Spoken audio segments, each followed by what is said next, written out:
Assalamualaikum warahmatullahi wabarakatuh. Halo teman-teman semua, perkenalkan nama saya Dina Nuriski dengan NPM A1E024041. Di sini saya akan menjelaskan materi praktikum yang berjudul tentang gelombang berdiri. Nah, di sini saya akan menjelaskan materi apa sih pengertian dari gelombang berdiri itu sendiri. Di mana gelombang berdiri adalah sebuah gelombang yang terbentuk dari perpaduan gelombang datang dan gelombang pantul pada tali. Terus gelombang ini menampilkan pola yang tetap berupa simpul atau diam dan perut atau amplitudo yang maksimum. Maka pola ini hanya muncul pada frekuensi tertentu yang disebut dengan frekuensi resonansi.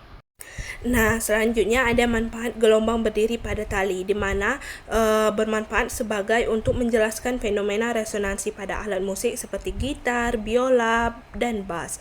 Terus digunakan untuk mengukur cepat lambat gelombang pada tali. Terus dapat membantu memahami sifat gelombang seperti simpul, perut, frekuensi, dan panjang gelombang. Terus dapat menjadi dasar perancangan alat musik agar menghasilkan nada yang tertentu, dan dapat melatih siswa untuk memahami hubungan antara tegangan tali, massa jenis linier, dan cepat lambat gelombang. Ada tujuan pada praktikum gelombang berdiri pada tali ini. Yang pertama, di mana dapat memahami fenomena gelombang berdiri pada tali. Terus yang kedua, dapat menentukan frekuensi harmonik gelombang berdiri pada tali. Terus yang ketiga, dapat menentukan hubungan frekuensi panjang gelombang, tegangan tali, dan cepat lambat gelombang berdiri pada tali. Selanjutnya, ada alat dan bahan yang digunakan pada praktikum gelombang berdiri pada tali, yakni terdiri dari 10, yang dimana ada audio generator, vibration generator, terus yang ketiga katrol, yang keempat ada statif, yang kelima tali, keenam beban, 7 neraca haus, terus yang kedelapan penggaris, 9 kabel penghubung, dan yang ke-10 yakni dinamometer. Selanjutnya, langkah kerja yang digunakan pada praktikum gelombang berdiri ini, di mana yang pertama, pasang tali pada vibration dan lewati ujung lainnya ke katrol, lalu beri pemberat. Terus yang kedua ini, nyalakan vibrator dan atur frekuensi sampai pola gelombang ini mulai terlihat jelas. Terus yang ketiga, kita mengamati terbentuknya simpul dan perut pada tali.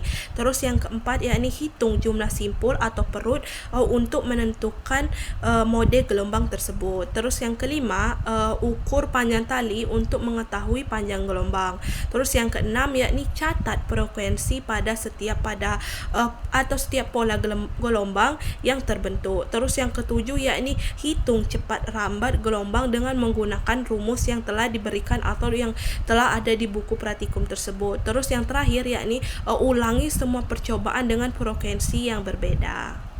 Selanjutnya, ada hubungan frekuensi, cepat lambat, dan panjang gelombang pada praktikum kali ini, di mana hubungannya itu mengikuti rumus, yakni V sama dengan F dikali lambda, di mana artinya jika frekuensi itu dinaikkan, panjang gelombangnya itu akan mengecil atau tetap.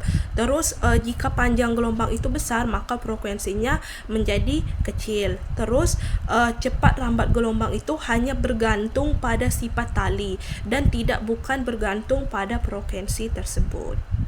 Selanjutnya di sini saya akan menjelaskan faktor-faktor yang mempengaruhi cepat lambat gelombang berdiri pada tali, di mana yakni terdiri dari 5 faktor, yakni yang pertama tegangan tali, ini semakin besar tegangannya, cepat lambatnya juga semakin besar. Terus faktor kedua, yakni massa jenis linier pada tali, yakni sama dengan 0, maka semakin berat talinya ini, cepat lambatnya ini semakin kecil. Terus yang ketiga, yakni jenis bahan tali, di mana jenis bahan tali ini berpengaruh terhadap massa jenis dan elastisitasnya. Terus yang keempat nih, suhu atau pengaruh kecilnya, ini dapat mempengaruhi elastisitas pada tali tersebut. Terus yang kelima, yakni panjang tali, di mana tidak dapat mempengaruhi cepat lambat, tapi ini dapat mempengaruhi mode gelombang tersebut.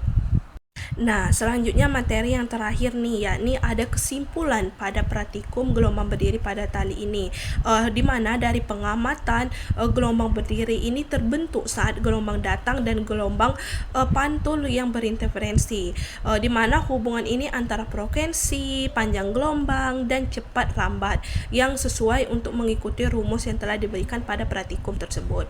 Dan terus cepat lambat ini dipengaruhi oleh tegangan tali dan massa jenis tali, sehingga semakin besar frekuensinya, jumlah simpulnya ini bertambah dan panjang gelombangnya ini mengecil, tetapi cepat lambatnya ini tetap bergantung pada sifat tali tersebut. Itulah yang dapat saya sampaikan pada praktikum gelombang berdiri pada tali ini. Saya akhiri, wabillahi wal taufiq wal hidayah. Wassalamualaikum warahmatullahi wabarakatuh. Bye bye.